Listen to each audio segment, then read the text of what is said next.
So this past week, a friend posted a conversation that she had when she went to pick up some stamps on her way to meet with friends. And so she asked, I need 5 books of stamps, please. And the young adult cashier said, we have Santa's, or I think it's the Virgin Mary and a baby. The friend, thinking to herself, said, just any random baby?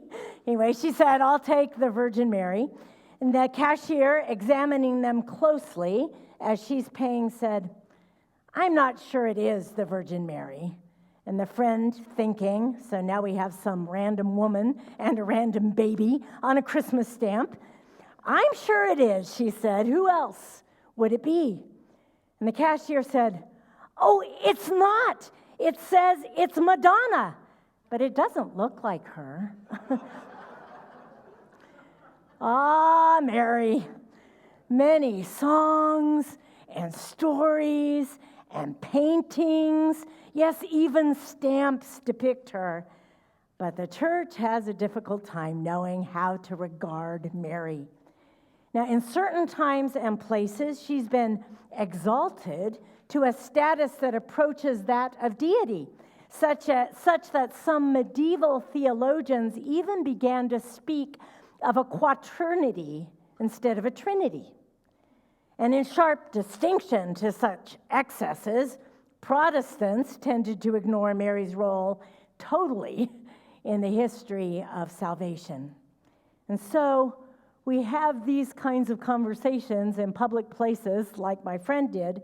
We have conversations on Facebook and in classes and other venues about Mary's role in history, about how she has been perceived, about how we, as 21st century people who understand the role of women in a completely different way than they did when Jesus was conceived, how we might write her story today.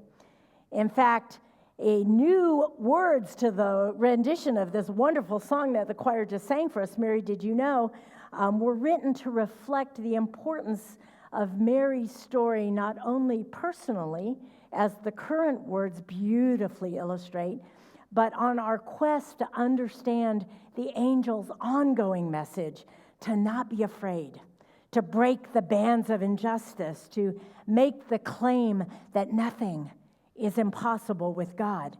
And my favorite verse in that rewrite by Jennifer Henry goes like this: Mary, did you know that we hear your voice for the healing of the nations?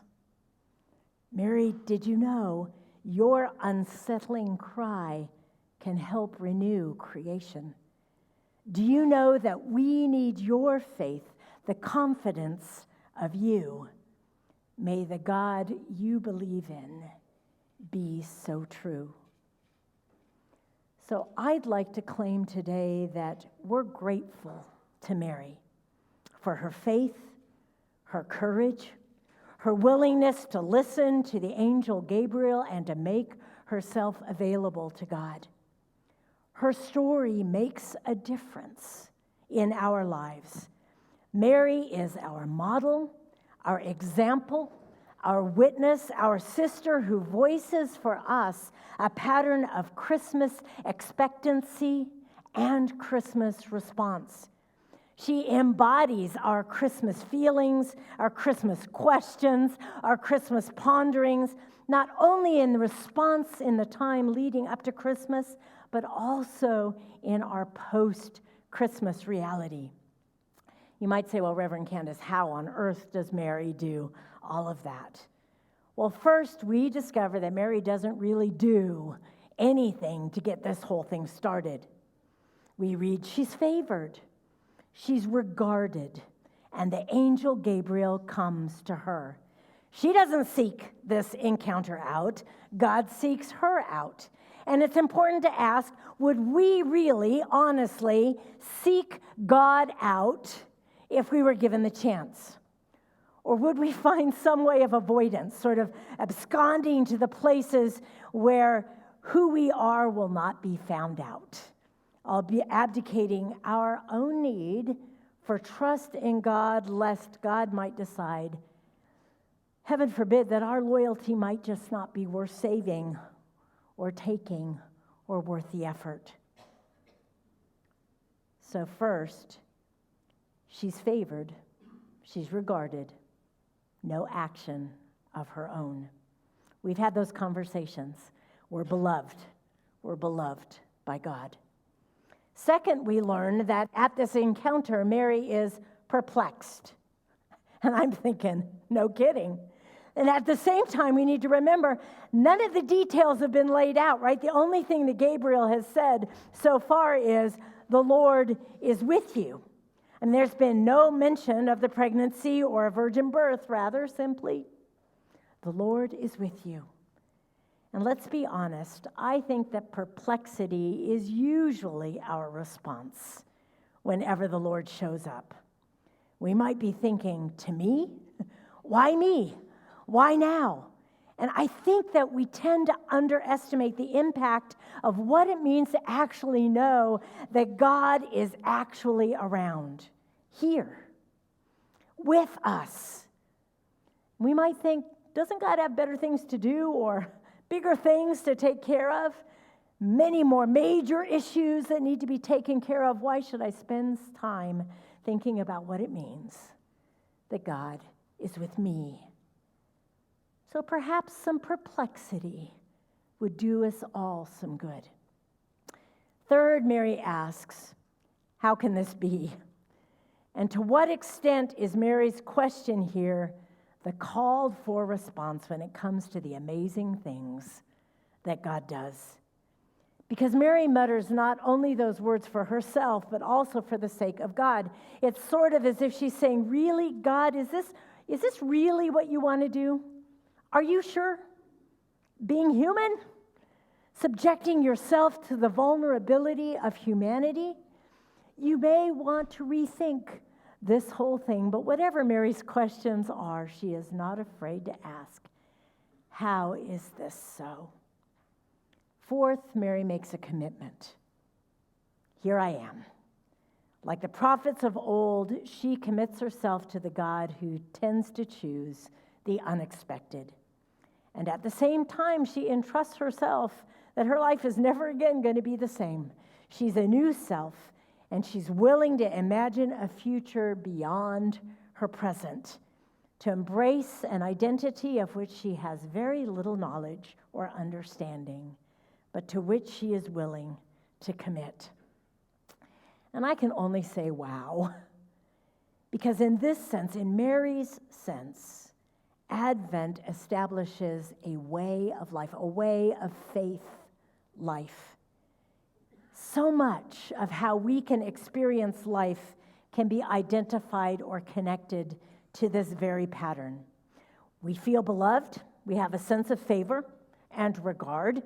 You know, that whole self-esteem thing that we've been really big on the last couple of generations. We feel good about ourselves and who we are. Then there comes a time in our faith journey where we feel perplexed. Everything that we've known doesn't quite make sense anymore.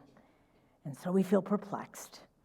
We, if we're honest, will voice our concerns, we'll ask the questions that are going on in our brain, we'll admit to confusion, to wonder, to amazement, and then in a response that we liken to the prophets of old, we simply say, I might not get it, God, but I'm here. So this pattern set by Mary, regard, perplexity, questioning, commitment, establishes a means by which we can communicate with each other as well as develop a more intimate relationship with God. And I really like the idea that Advent might matter past next Sunday's fourth Sunday of Advent, that it has a bearing on our own life after its ending, even after the season of Christmas is officially over. Because Advent encourages us to remember that all of this really matters. That as a way of life, it's about God becoming flesh and becoming real to us and establishing a relationship of both love a honest questioning and a willingness to step out and tell God that we're here. It mattered, for instance, that in America, when it was in transition from being a nation at war to one of being a country looking for its soul. Now, after the American Revolution, as you can imagine, English customs sort of fell out of favor, including the celebration of Christmas.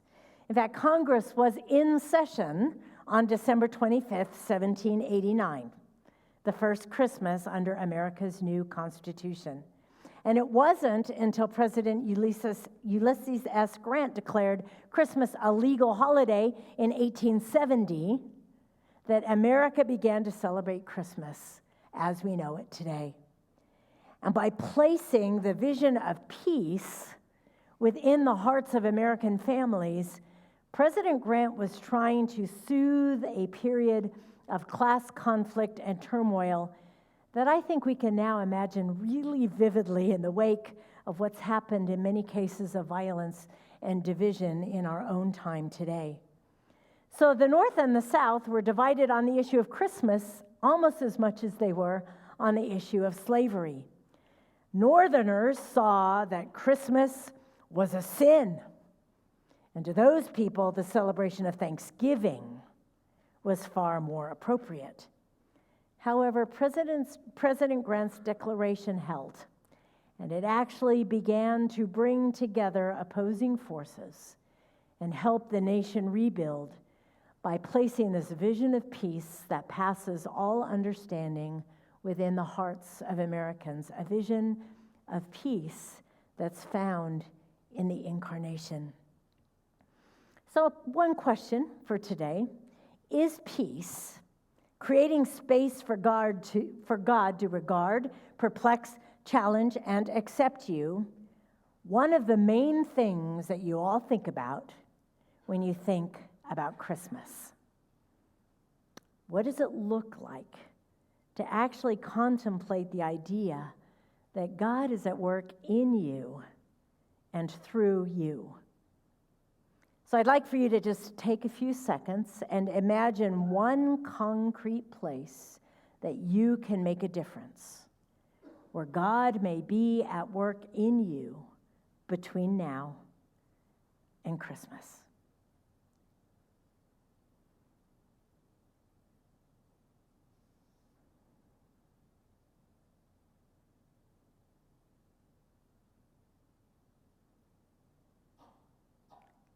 And because thinking and contemplating by themselves doesn't make much happen, I'd like to invite you into the joy of a faithful response, a here I am moment, as Mary modeled for us. So repeat after me.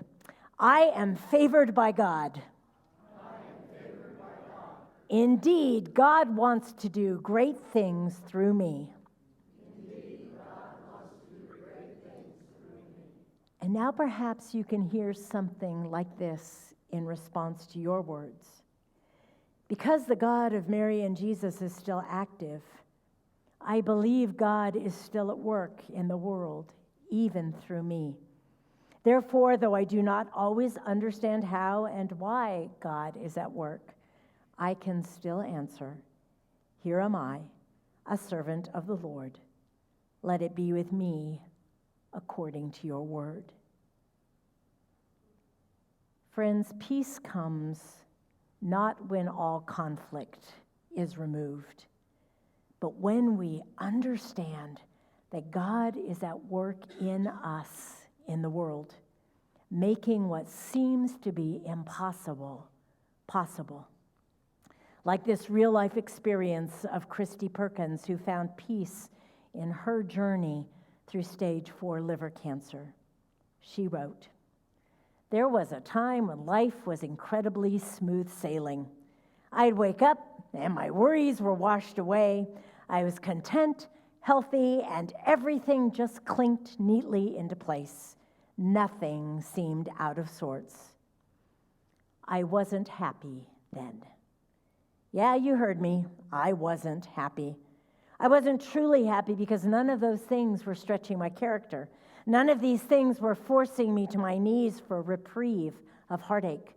None of these things gave me the difficult choice of attitude. None of these things helped me see the mistakes I was making and triggered course redirection. And most of all, none of these things helped me know my Savior better. Now, I am not telling you that I love hard times and order that up every day. That would be absurd, and it would be a complete lie to tell you such times are exhilarating. Not hardly. But I can tell you that I do love walking across the finish line of a difficult moment. And that is key, getting to the finish line. I've come to learn that all the hard things in our lives are just moments, a small itty-bitty blip. Yes, the hard thing may last our entire lives, but there will definitely be moments of peace and joy that brighten the shadows. The trick is you have to be on the lookout. There are always waves of goodness that sneak through. Always. And it is only then, after a difficult moment, that I am truly happy with smooth sailing. I appreciate it more. I cherish it more. I welcome it more. The good becomes better. It's funny how difficult things transform something that was just ordinary into an indulgent treat. When I was going through my chemo treatments the first time around, I remember how much I missed the simple bike ride around the block with my kids. Since chemo divorced me from my regular activities and signed its official adoption papers, I had to readjust. But even the simplest of things changed. When I did homework with my kids, it meant treasured one-on-one time. I never enjoyed math homework before cancer, but now I see it as a moment to connect. But even in all the trials associated with hard times, it is possible to find peace. Hard times help you to gain immediate perspective, but sometimes the peace is harder to grasp. You know what I'm talking about, that real peace that tells you, despite all evidence to the contrary, that everything is going to be okay. Because let's face it, sometimes it doesn't look okay. So how do you find it? Well, I can tell you from experience that sometimes you just have to work at it. Yes, sometimes it's bestowed upon you as a gift from heaven, but most often it takes work. For instance, maybe in response to negativity and to pain and to hardship, you create your own warpath. And when emotions are raging and flaring and your eyes are hating and glaring, there's no piece of peace that can find its way in. So bury your weapons of war, gossip, backstabbing, anger, doubt, fear, criticism, any negative emotion, and find that peace will find its ticket in.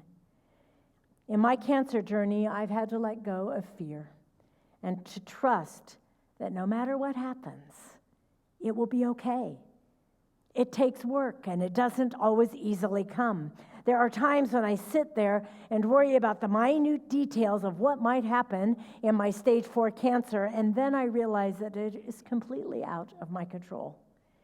So I encourage you to find a truth, a belief about your situation, and when that weapon of war rears its ugly head, just bury it with a simple statement of belief and truth. Maybe try one of these statements. I'm okay. I've got this. Or, I can't change someone else's choices. I can only change mine. Or, I'm good enough. I'm smart enough.